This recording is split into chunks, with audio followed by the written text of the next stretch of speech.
حبايبي الحلوين، النهاردة هنعمل مع بعض كيكة بنكهة السينابون لكل محبي السينابون بطريقة سهلة وجميلة وموفرة. شايفين الازازة بصوص الكراميل رائع عليها، طريقة سهلة جميلة. يلا بينا نشوف المقادير. اول حاجة في بولة هنحط كوباية الا ربع سمنة، كوباية سكر، وهنضربهم مع بعض بالمضرب لحد ما تبقى القوام بتاعنا هش وزي الكريمة والسكر دايب خالص. هنضيف عليهم 2 بيضة بدرجة حرارة الغرفة، هنحط بيضة وبعدها التانية وشوية فانيليا. بعد كده هنضيف كوباية الا ربع لبن بالتدريج مع الدقيق، كوبايتين دقيق منخولين وعليهم نص كيس بيكنج باودر وذرة الملح طبعا. واتفقنا ان الملح ده اساسي في اي صنف حلو لانه هو اللي بيظهر نكهة المكونات اللي موجودة في الصنف كله. بعد كده بقلب هيديني قوام جميل جدا، احلى كيكه بقى. الكيكه دي رائعه يا جماعه لوحدها من غير اي حاجه.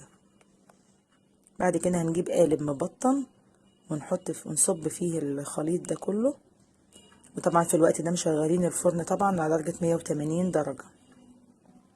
وبعد كده هجيب ربع كوبايه سكر خشن ومعاه معلقتين كبار قرفه وارش على الوش كده. بعد كده بخله ادمج القرفه دي في الكيكه كده للنص، توصل لنص تقريبا القالب. بعد كده ادخلها الفرن تستوي. في الوقت ده هجهز الكراميل في طاسه على النار، احط نص كوبايه سكر واسيبها محركهاش خالص الا لما تبدا تلون من الاطراف. ابدا اقلب زي ما انتم شايفين، ما تقلقوش خالص، وخلوا النار وسط تقريبا عشان ما تتلسعوش. خلي بالكم ان درجه الحراره هنا عاليه جدا. وبعد كده ما توصل للون الجميل ده احط معلقه زبده وكوبايه لبن دافي وعليها معلقه صغيره نشا. هتكلكع منك ما تقلقيش، على نار هاديه واقعدي قلبي هتفك منك خالص.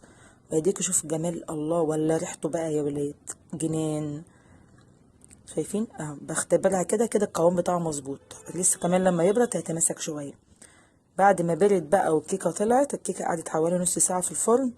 اقلب الكيك وهي سخنه، احط بقى عليها الكراميل الرائع ده. الريحه جنان والطعم خطير.